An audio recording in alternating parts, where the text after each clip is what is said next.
দেখুন, আজকে শুভ রামনবমী। প্রত্যেক হিন্দু সনাতনী মানুষদেরকে শুভ রামনবমীর আন্তরিক শুভেচ্ছা এবং অভিনন্দন জানাই।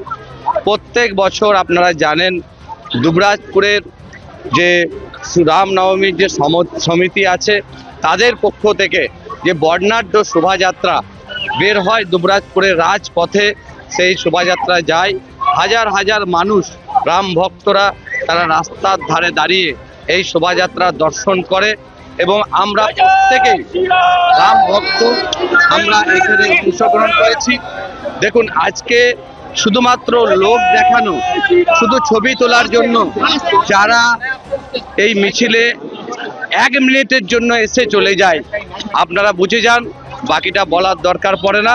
তাই আমরা প্রত্যেক শুভবুদ্ধি সম্পন্ন মানুষ এবং রাম ভক্তদের আজকের শুভ রামনবমী উপলক্ষে তাদের শান্তি, সমৃদ্ধি এবং তাদের পরিবারের প্রত্যেকেরই শুভ এবং মঙ্গল প্রার্থনা করছি। এটা দেখুন, রামনবমীর শুভেচ্ছা তাকে জানালাম এবং এইটি একটা বার্তা দিলাম, রাম সকলের সমান। আমরাও রামকে ভালোবাসি, আপনারাও ভালোবাসেন।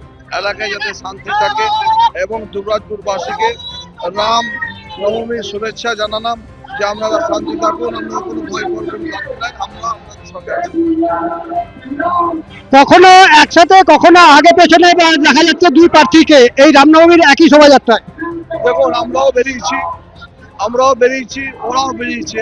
এখানে রাম কারো একক নেই। রাম নিয়ে আমরা ধর্ম নিয়ে আমরা কোনো রাজনীতি করি না।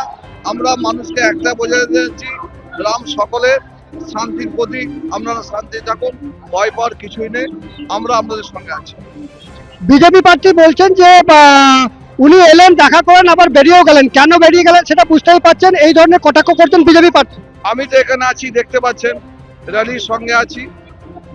আমরা আমাদের মতো চলছি, ওরা ওদের মতো চলছি, কেউ বেরিয়ে যায়নি। দ্য সহজ পাঠ, সহজ কথা, সঠিক তথ্য।